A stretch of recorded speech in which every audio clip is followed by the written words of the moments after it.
anunciarles, hermanos, para los que le vamos a pedir unos minutos al final del servicio a los diáconos y diaconisas, ¿sí? Una pequeña reunión breve, no tomará mucho tiempo.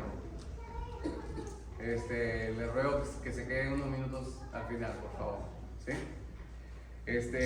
Padre, te doy gracias en esta mañana, Señor, una vez más, por la bendición que me das de estar aquí, Señor, delante de tu pueblo, y con el único propósito de poder aprender más de tu palabra, Señor. No solo de pan vivirá el hombre, dice tu palabra, Señor, sino de toda palabra que sale de tu boca, oh Dios.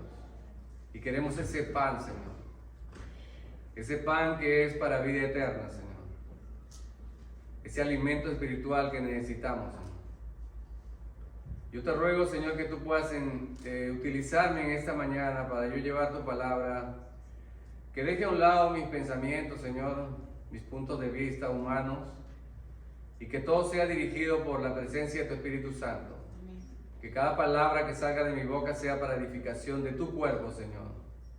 Que podamos entender. Te ruego, Señor, que me ayudes a explicar claramente tu palabra, Señor. Clara y sencillamente.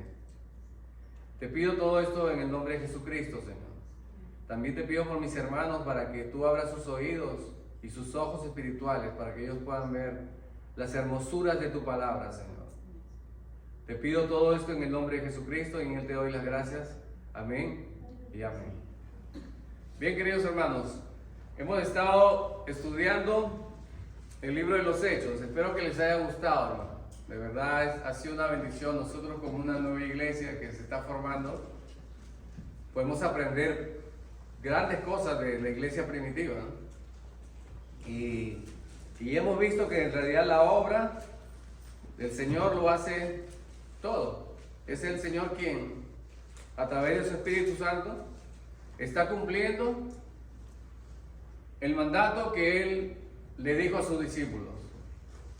Quedaos en Jerusalén y esperad ser investidos con poder desde lo alto, y me seréis testigos en Jerusalén, en Judea, en Samaria y hasta lo último de la tierra. Y ahora el Señor, a pesar de los obstáculos y a pesar de todas las cosas que han sobrevenido sobre la iglesia y la persecución, vemos que su palabra se cumple. Su palabra está yendo a través del mundo, como dijo, a todas las naciones. Eso fue parte del plan, estaba incluido. Los judíos pensaban que los pactos y todas esas cosas eran solo para el pueblo escogido, pero se habían olvidado que en Isaías el Señor profetizó que nuestro Señor no solamente sería el que restaurara a Jacob, a Israel, sino que lo pondría por luz para todas las naciones. Y es donde estamos incluidos nosotros, hermanos. Dios quiere la salvación de todos los hombres, pero no es de todos el salvarse, porque muchos rechazan la gracia de Dios. Ahora bien, hemos llegado al capítulo 15 del libro de los Hechos, un capítulo crucial para la iglesia. ¿Por qué? Porque es la última vez en que se va a mencionar al apóstol Pablo. De aquí todo va a ser dirigido, al apóstol Pedro, todo va a ser dirigido por el apóstol Pablo de ahora en adelante. Pero hay un problema, se ha desatado un problema en la iglesia, que han venido gente de la iglesia de Jerusalén y están enseñando a los nuevos creyentes gentiles, o sea, los nuevos convertidos que no son del pueblo judío, diciéndoles que tienen que circuncidarse para poder ser salvos. Está bien que hayan creído, pero eso no es suficiente. Y ha habido tal discusión con este tema que se han tenido que llevar esto a la iglesia de Jerusalén para arreglar este asunto. Entonces han enviado una comisión de la iglesia de Antioquía. Acuérdense, estamos en la iglesia de Antioquía y envían, dice, un grupo de personas, entre ellos Pablo, Bernabé y otros hermanos, a tratar este tema de estas personas que han llegado a decirles a los nuevos creyentes que no es suficiente el haber creído en Jesús, sino que tienen que circuncidarse. Solamente dicen eso, ¿no? Así que los invito, hermanos, a que abran sus Biblias conmigo en el capítulo 15 del libro de los Hechos. Los que tienen la versión Reina Valera van a encontrar el concilio en Jerusalén. Entonces miren lo que dice la Escritura. Entonces algunos de los que venían de Judea enseñaban a los hermanos: si no circuncidáis conforme al rito de Moisés, no podéis ser salvos. O sea, ellos estaban poniendo al sacrificio de Cristo un adicional. No, está bien, es como decir, el sacrificio de Cristo no es suficiente. Tienes que hacer algo adicional. Y es prácticamente blasfemo, hermano. Es como decir que Dios hizo una obra incompleta o inconclusa, en la cual nosotros tenemos que añadirle para poder cumplir la obra de Dios, la obra de salvación de Dios en nuestra vida. Tenemos que añadirle algo. En este caso ellos estaban diciendo de que tenían que circuncidarse. Este grupo decía, tienen que circuncidarse, de lo contrario no pueden ser salvos. Ahora, esto, hermanos, no es nuevo. Si ustedes leemos en Mateo capítulo 13, cuando habla de cómo el enemigo entra dentro de la iglesia con falsas enseñanzas, con espíritus inmundos y sus hijos introducidos en la parábola del trigo y la cizaña, la semilla de mostaza. Hay una parábola en la que dice que había una mujer. ¿A qué compararé el reino?, dijo el Señor. ¿Y a qué lo haré semejante?, dice. Compararé a una mujer, dice, que escondió en 3 medidas de trigo, una cantidad bastante, suficiente de trigo, escondió levadura, y luego fue leudada toda la masa. ¿Eso qué nos enseña, hermanos?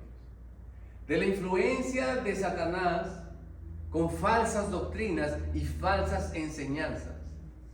Y esas falsas doctrinas contaminan o leudan toda la masa. Así, del mismo modo que la levadura, cuando usted la agrega en la masa de harina, ella se levanta a sí mismo. La falsa doctrina va a estar hasta los tiempos finales dentro de la iglesia introducida. Ahora nosotros como cristianos tenemos que estar claros y definir cuál es la doctrina correcta. Y eso es lo que van a hacer ellos. Están estos hombres que han venido de Jerusalén, es decir, es como decir, hey, la iglesia de Jerusalén empezó primero. Tenemos autoridad de corregir a estos novatos, gente que está empezando, y este apóstol Pablo, este no anduvo con los 12, este no anduvo con Jesús.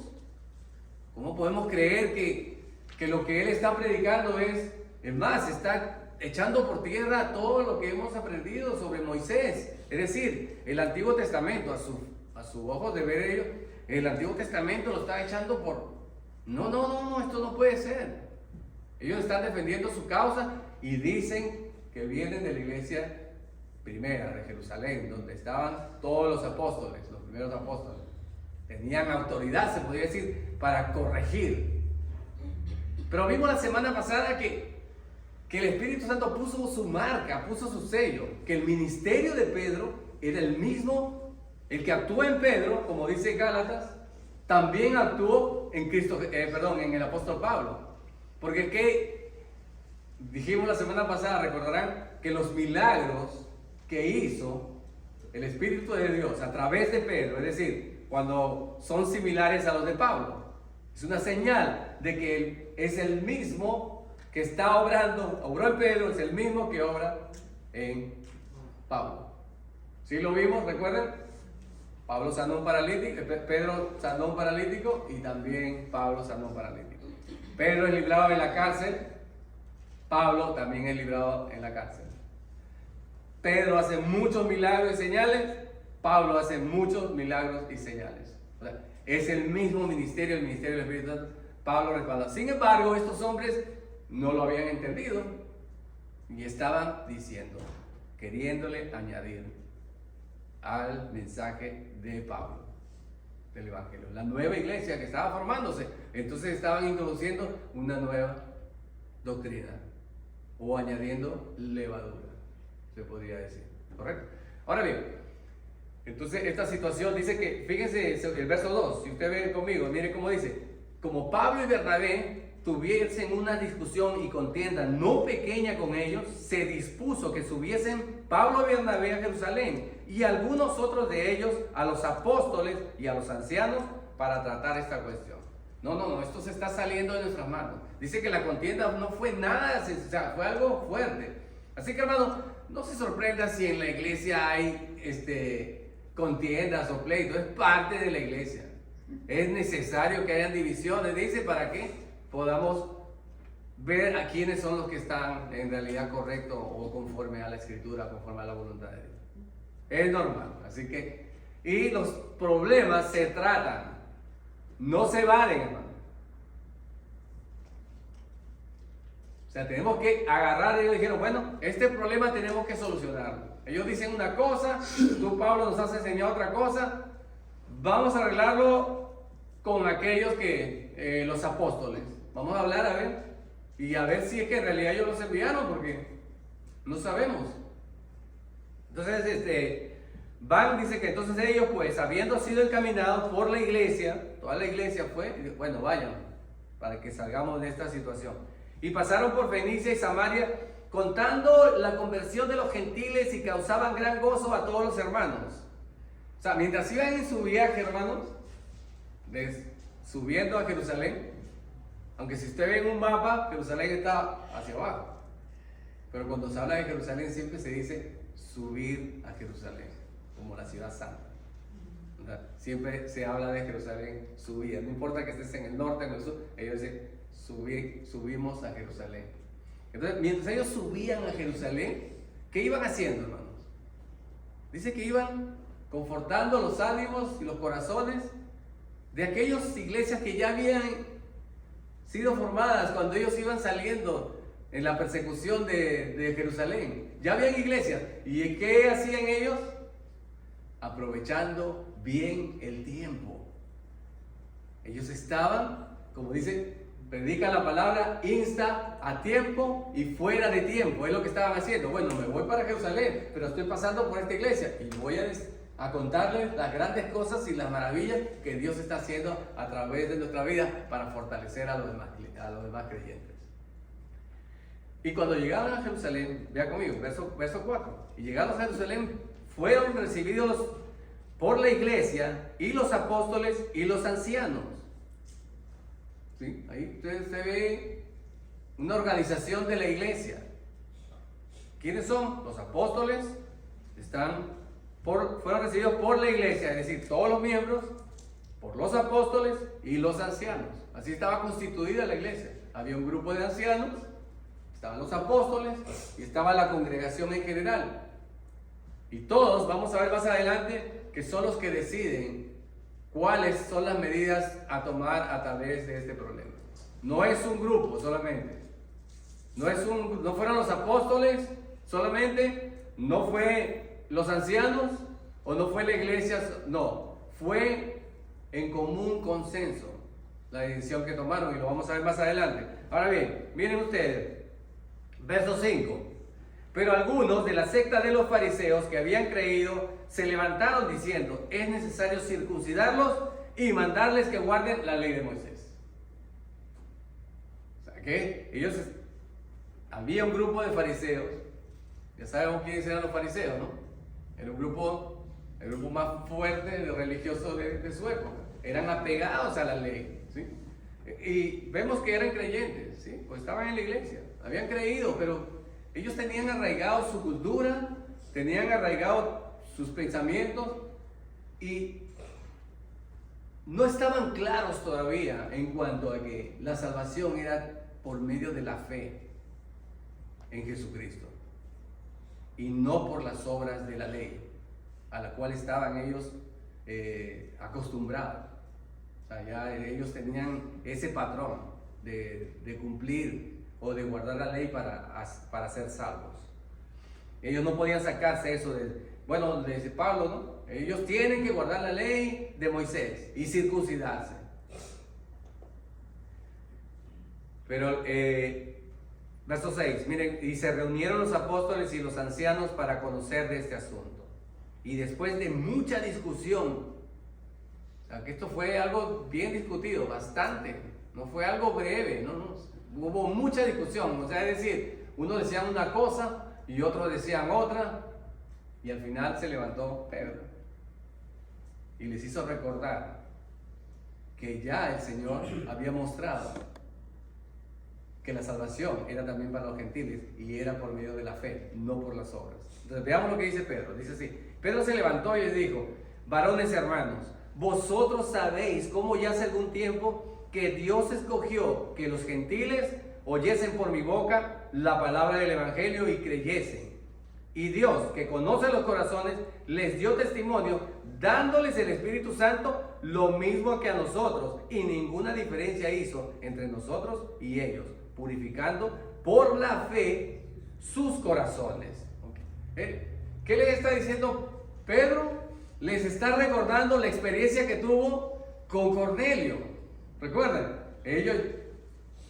Pedro era incapaz de ir a hablarle a un gentil porque también tenía el mismo pensamiento judío. Dios tuvo que mostrarle una visión y a través de esa visión él puede ir a la casa de Cornelio. Y llega a un gentil, llega a casa de Cornelio, y mientras Pedro está hablando del evangelio, el Espíritu de Dios viene sobre ellos, dice. Es decir, empiezan a hablar en otras lenguas.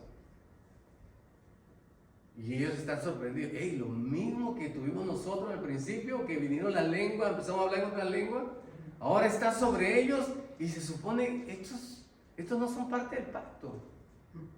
La salvación era para nosotros los judíos. Y ahora, ¿qué le había dicho el Señor? Que Pedro era que a ti te daré las llaves del reino. Y él había abierto, por boca de Pedro, se había empezado primeramente el anuncio del evangelio de salvación a los judíos y por él mismo también a los gentiles. O sea que se empezó tal como el Señor lo había dicho. Pedro fue el que abrió las puertas del reino. Fue el Señor a través de Pedro, tal como lo había dicho a Pedro. Y él está contando esa historia. Bueno, yo estaba hablando y ellos recibieron esto. Ahora, si Dios hizo esto, Él no hace acepción de personas. Él conoce los corazones. Ahora miren lo que le dice. Ahora bien, ahora pues, verso 10. ¿Por qué tentáis a Dios poniendo sobre la cerviz o sobre el cuello, se podría decir, de los discípulos un yugo que ni nuestros padres ni nosotros hemos podido llevar?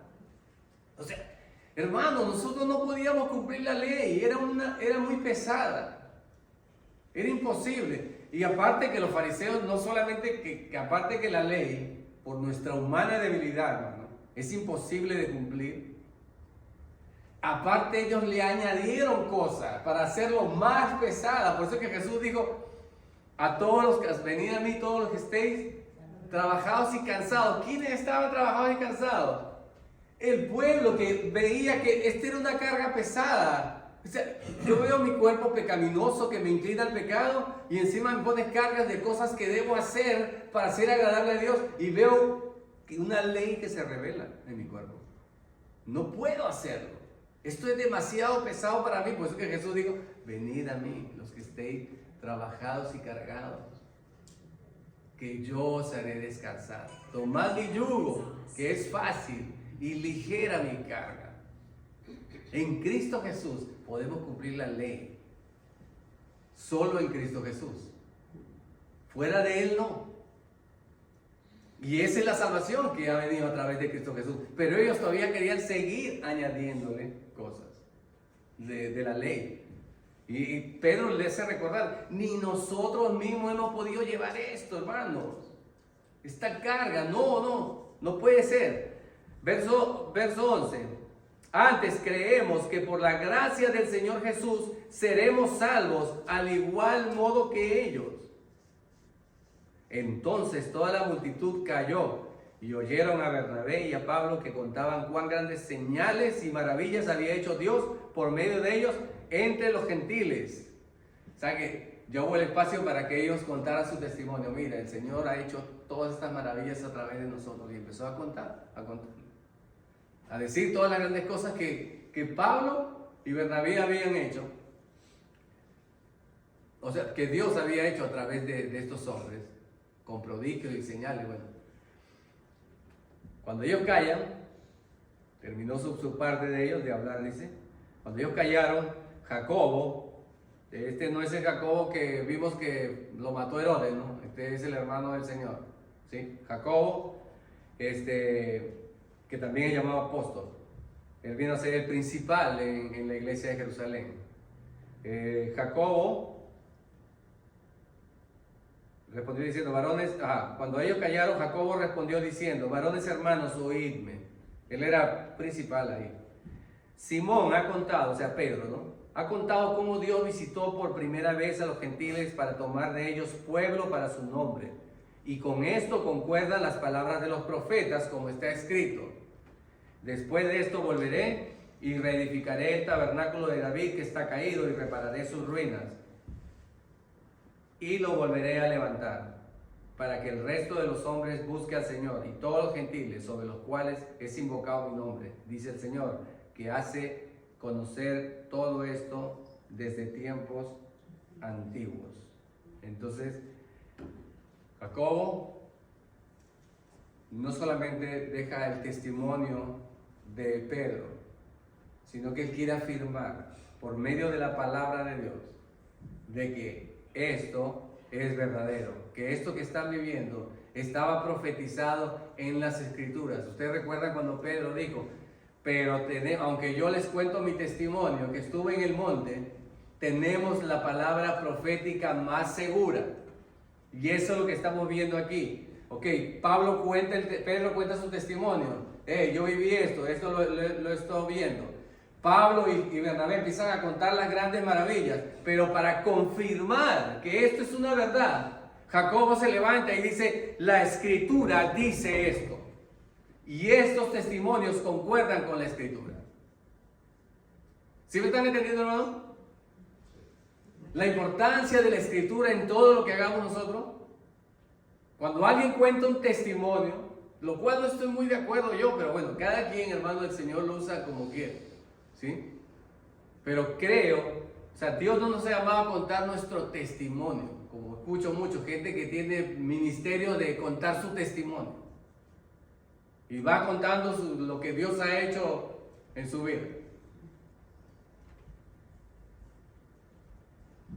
La palabra de Dios, la palabra profética más segura, es ver si ese testimonio concuerda con la palabra de Dios. Porque muchos testimonios que da mucha gente niegan o contradicen la palabra de Dios. Por tanto, esos no deben ser escuchados, tal como les dije la otra vez, lo que Jeremías dice acerca de los falsos profetas. No escuchéis las palabras de los falsos profetas que os profetizan. No escuchen. Si no concuerda con la palabra de Dios, ahora, si usted no conoce suficientemente la palabra de Dios, preferible no escuchar a personas que cuenten sus testimonios, sus experiencias que hayan tenido con él. Es mejor. O consulte a alguien para que ver si se pueden escuchar ciertas cosas o no. Ok, hermanos. Verso número 15. Y con esto concuerdan las palabras de los profetas. Él utiliza la escritura. Y después de esto volveré y reedificaré el tabernáculo de David que está caído. Okay. Verso 19. Por lo cual yo juzgo que no se inquiete a los gentiles que se convierten a Dios, sino que se les escriba que se aparten de las contaminaciones de los ídolos, de fornicación, de ahogado y de sangre. Porque Moisés, desde tiempos antiguos, tienen en cada ciudad quien le predique en las sinagogas, donde es leído cada día de reposo. O sea, vamos a ponerle fin a esto, dice Jacobo. ¿Cómo vamos a hacer? Bueno, ellos son salvos. No podemos añadirle cosas a la fe, a la obra completa. Cuando él dijo, consumado es, dijo Jesús, esto está diciendo, no está consumado, falta esto o falta aquello. ¿Sí? Y es normal, hermanos, aquí también nosotros vemos que queremos añadirle a la gracia. ¿Sí? Sí, tú eres salvo, pero hey, tienes que ayudar. ¿Sí? Tienes que orar. Tienes que leer la palabra. Y todas estas cosas son buenas, hermano. Tenemos que hacerlo. Pero nuestra salvación no está en eso. Lo hacemos porque hemos sido salvados. No para ser salvos. Buscamos en la palabra nuestro alimento. Oramos al Señor porque necesitamos su dependencia para con Él. Pero lo hacemos porque hemos sido salvados. No para ser salvos. Porque la obra del Señor ha sido completa. Usted ni yo necesitamos nada, no tenemos nada que hacer para conservar nuestra salvación. Hemos sido salvados por medio de la fe en Cristo Jesús. Si hemos creído. Y Él nos ha dado de su Espíritu Santo. Ha puesto en nosotros su Espíritu como dice, las arras, o sea, la confianza, o sea, la seguridad de que somos de Él. Ha puesto su Espíritu como un hombre que toma una esposa en aquellos tiempos judíos, o de la época de la cultura judía, tomaba a su esposa, pero antes de volver a ella, porque él decía, bueno, tú te vas a casar conmigo, tú vas a ser mi esposa, te voy a dejar las arras, es decir, mis anillos, o te voy a dejar una prenda, algo que va a ser, yo voy a volver en garantía, aquí está, las arras, yo te voy a dejar esto, y me voy. Y construye su casa y lo tiene todo listo, y cuando ya está todo listo, él regresa y toma a su esposa, y le dejó algo en garantía. El Señor nos ha dejado en garantía las arras de su Espíritu. Si usted y yo tenemos el Espíritu de Dios, podemos estar confiados de que somos de Él y Él vendrá por nosotros. Y somos salvos, no por lo que hagamos. Ahora, esta libertad, hermanos, porque el problema de esto está en ello. Esta libertad nos puede conducir a un libertinaje o a un legalismo. O sea, están las dos partes. Bueno, o me pongo a hacer cosas y a cargarme de cosas para guardar mi salvación, o para ser salvo, o como soy salvo, entonces llevo una vida desenfrenada, total. Ya he sido salvado. O sea, están los dos extremos. Y lo que quiere aquí regular el concilio, pues esto es muy importante lo que ellos determinan. Fíjense, lo único que le dicen es así, por lo cual yo juzgo, dice Jacobo, ¿no? Que no se inquiete a los gentiles, o sea, no los perturbe, no vengan a inquietar a esta persona, dice, que se convierten a Dios, dice, no los inquieten, dice, sino que se les escriba, se les hace una carta, que se aparten de las contaminaciones de los ídolos. Es decir, recuerden, los gentiles estaban, como dice Pablo en una de sus cartas, hastiados hasta aquí de los ídolos, porque era su cultura, era parte de su cultura. ¿En qué consistía? Bueno, iban a adorar al templo, por decir, de Acera, o al templo de Diana, el templo que vayan a adorar, sus ídolos, y esos eran fiestas paganas, que terminaban en orgías, borracheras, y ellos estaban acostumbrados a eso. Era su forma de vivir, su cultura. Ahora, llegan al Evangelio, tiene que haber un cambio, ¿ves? Uno, tienen que apartarse de los ídolos, de fornicación y de sangre, de ahogado y de sangre. Es decir, de carne con su sangre. Aquí se está haciendo una referencia a lo que enseña la ley en cuanto al no comer carne con su sangre, el mandato del Señor, ¿no? Entonces ellos están diciendo, bueno, respeten esa. ¿Por qué? Porque ellos tenían esa costumbre. ¿A qué se refiere de ahogado? Bueno, cuando mataban al animal ahogado, lo mataban así estrangulado, o sea, una costumbre pagana, ¿no? Era como, bueno, igual en nuestros países, ¿no? Bueno, en mi caso, en Perú, se come así, la sangre frita, ¿sí? Entonces, y en otras culturas se come de otra forma, entonces El Señor había prohibido la sangre. Y ellos le dicen, bueno, y ellos tenían esa costumbre. En otras palabras, lo que le está pidiendo es, apártense de esas cosas en las cuales ya están ustedes habituados, que están ligadas al paganismo. Dejen todas esas cosas, es lo que le está diciendo. Luego le dice, bueno, de fornicación estaba ligada a la misma adoración de ídolos, porque había prostitutas, se puede decir prostitutos, de ambos, había de uno y de otro. O sea que iban hombres, buscaban mujeres, y mujeres, hombres, era parte de la adoración, se podría decir, de ellos, del paganismo, ¿no? Y él es lo que le decía, bueno, que se aparten de todas estas cosas. Le dice, vamos a escribir una carta. Entonces miren, verso 22, vea conmigo. Entonces pareció bien a los apóstoles y a los ancianos con toda la iglesia. Entonces, estamos aquí, apóstoles, ancianos y toda la iglesia. No fue una división unipersonal, ni de un grupo. Hermanos, esto es muy importante. Los problemas que tengamos que resolver nosotros como iglesia, no se asombre de que haya problemas. Asómbrese si no los hay. Es necesario que los haya.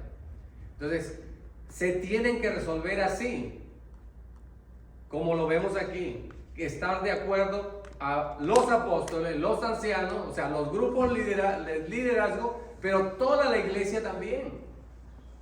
Y ellos tomaron esa decisión, dice, elegir, les pareció bien a los apóstoles, a los ancianos, con toda la iglesia, elegir de entre ellos varones y enviarlos a Antioquía con Pablo y Bernabé, y escogieron a Judas, que tenía por nombre Barsabás, y a Silas, es decir, Silvano, varones principales entre los hermanos. Agarraron dos de allí, que eran principales, y dijeron, vamos a enviarlos para allá.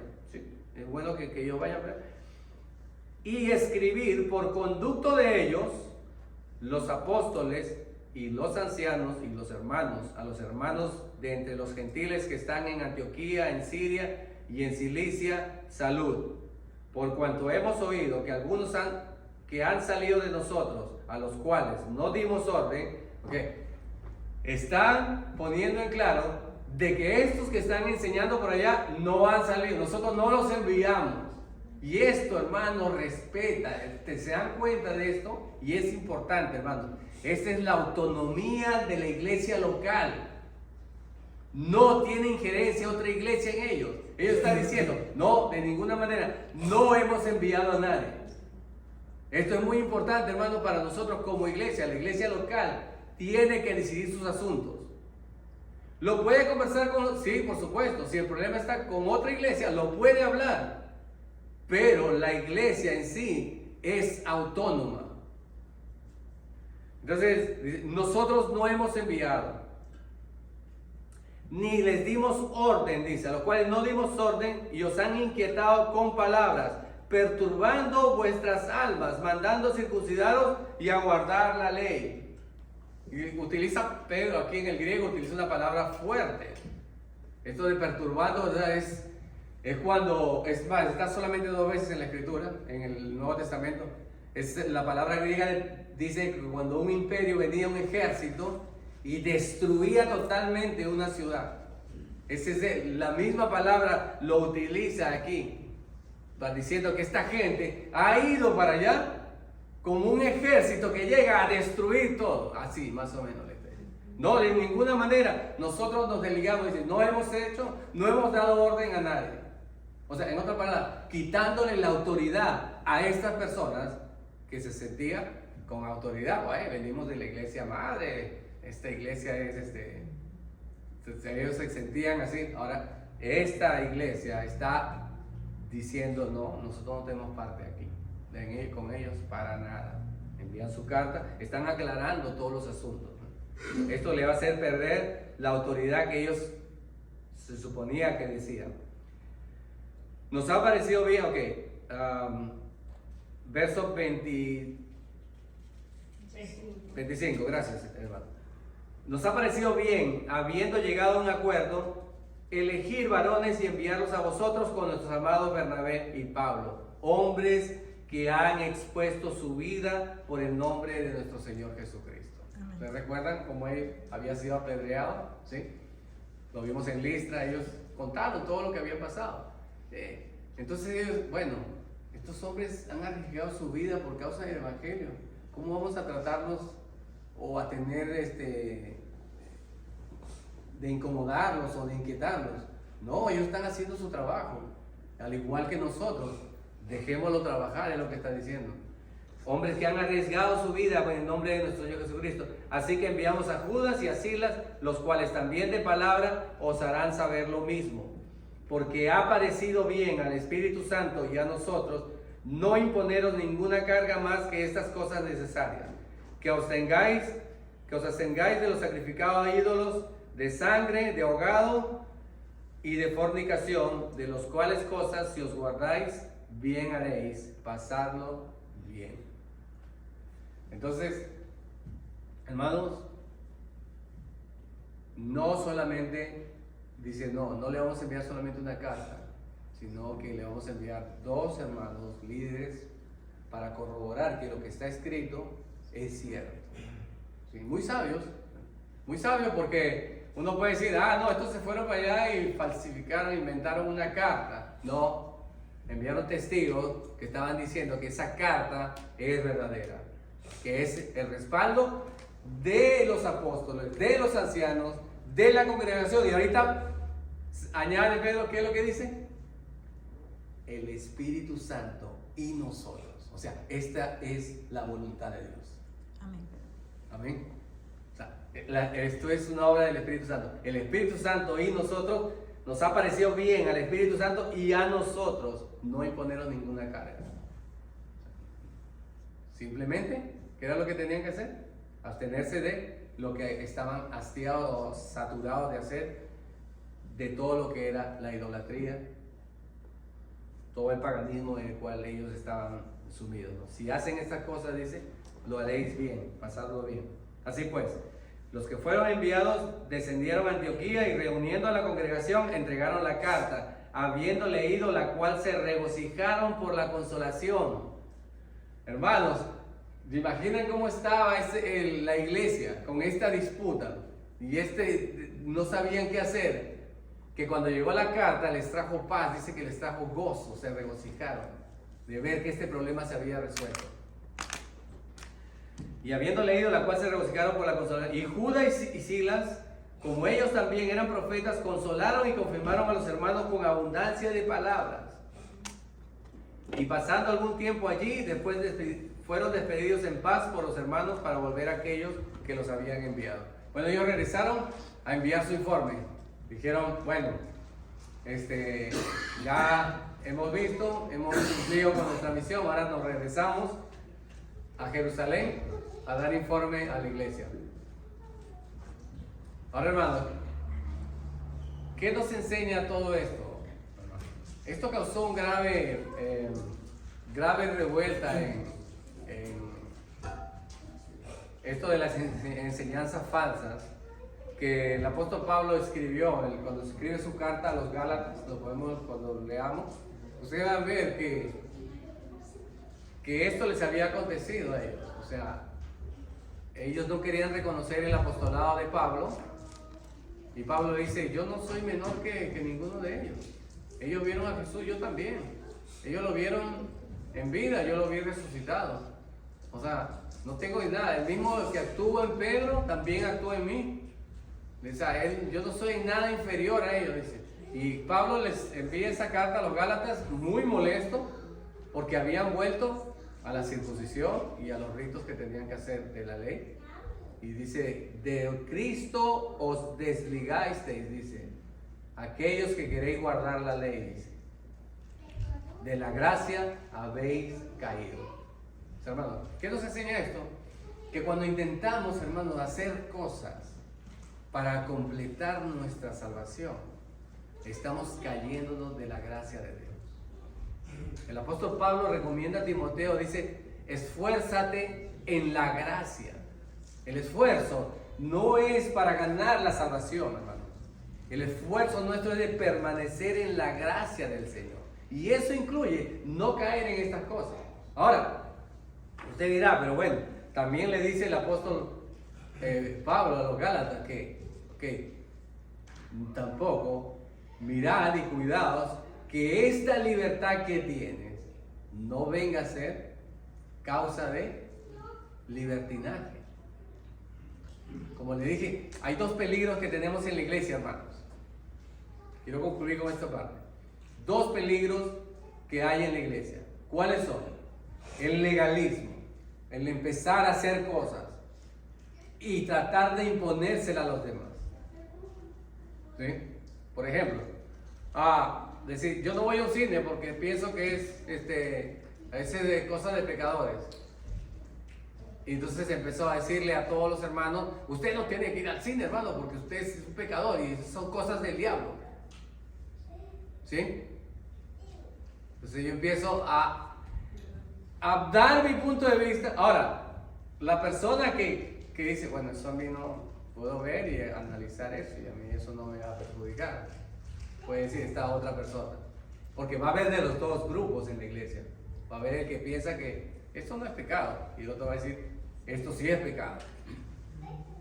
Pablo exhorta en el capítulo 14 de Romanos, dice así: para mantener la unidad de la iglesia es necesario que haya, dice, recibir al débil en la fe, pero no para contender sobre opiniones. Es decir, ¿cuál era el débil de la fe? Uno que cree, dice, que no se debe comer carne, o sea, que come legumbres, dice, y otro que es fuerte, come de todo, come carne. O sea, dos tipos. Un creyente que cree que algo es pecaminoso, pero al otro no. Y Pablo dice, mire, para solucionar este problema, ¿qué es lo que vamos a hacer? Dice, el que come carne no menosprecie al que es vegetariano. Porque algunos decían, bueno, ya eso de comer carne es malo, debemos comer vegetales, tal como en el principio le presentó a Adán. Dios le dijo a Adán y Eva que comieran solamente cereales y puras cosas verdes, no se comía carne, sino hasta después del diluvio. Entonces debemos volver al propósito de Adán y se vuelve vegetariano. Y así como eso hay muchos temas, ¿no? Unos piensan que el café es malo y para otros no. Unos piensan que tomarse una cerveza es malo, para otros no. Uno piensa que tomarse un vino es malo, para otros no. Entonces, ¿cómo sobrevivimos ante esta situación? ¿Cómo la iglesia se mantiene unida ante esto? Dejando en claro, en primer lugar, como dice la carta que acabamos de leer, en primer lugar, dejando en claro que la salvación es una obra del Señor y no depende de lo que nosotros hagamos. Es la obra totalmente del Señor. Ahora, como cristianos, ¿qué tenemos que hacer? Bueno, vamos a tener diferentes formas de pensar. Tenemos que saber manejar esta forma. ¿Cómo es? Bueno, tú que eres fuerte, que no te condenas por muchas cosas, no critiques o no menosprecies al que no hace eso, al que anda cuidándose o piensa, por ejemplo, que debe ayunar 2 veces por semana y tú no ayunas de pronto y tú no te condenas, pero el otro, si no ayuna, se va a sentir mal. Entonces, ¿cómo mantenemos eso? Uy, hermano, usted ora bastante. No, yo no oro tanto. Usted ora de rodillas, o yo oro de rodillas y usted no. ¿Por qué ora parado? ¿O por qué ora sentado? Si la forma es orando de rodillas. Hermano, ¿por qué alaba así con las manos para arriba?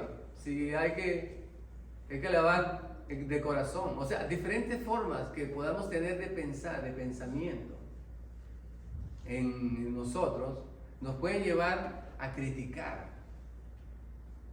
a juzgar. Como yo ayuno 2 veces por semana, hermano, ¿por qué no ayuna 2 veces por semana? Hermano, debería usted ayunar, ¿sabe qué? Porque uno tiene que ayunar, usted tiene que orar, porque uno tiene que orar, ¿sí? Me hace crítico. Y entonces, pero me puede hacer arrogante en la otra posición. Pues si yo no necesito ayunar, si Cristo ya hizo todo. ¿Cómo es posible que tienen que ayunar? Me hace arrogante. ¿Sí? O sea, tenemos dos extremos.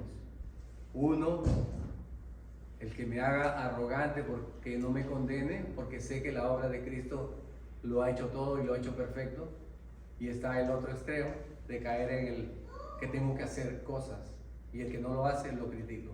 Entonces Pablo exhorta en el capítulo 14 de Romanos, dice, a uno le dice, tú no menosprecies, si tú no te condenas, no menosprecies al que sí lo hace, al que se condena. Pero el que se condena, no critique al que no lo hace. Dos formas de mantener la unidad. Si yo ayuno 2 veces por semana y el otro hermano no ayuda, yo no le tengo que decir, uy, ese hermano no, criticarlo, mire, ese hermano no ayuna. No. Pero el otro no me debe menospreciar a mí. Ah, pobre hermano. Esa es la forma de mantener la unidad en el espíritu. Porque el reino de Dios no consiste en comida ni en bebida, sino en justicia. O sea, justicia, hermano, hacer lo recto delante del Señor. Paz, mantener la paz, y la paz que da el Señor también. Y gozo en el Espíritu Santo. Ese es el reino del Señor. Entonces, ¿qué nos enseña esto, hermanos? Esta decisión que tuvieron la iglesia de que sí, debemos solucionar nuestros problemas entre nosotros. Debemos llevar, no dejarlos de largo, sino solucionarlos. No podemos asombrarnos de que existan los problemas, los hay y los van a ver y cada vez van a haber más. Pero tenemos que afrontarlos como iglesia y resolverlos nosotros mismos, como iglesia.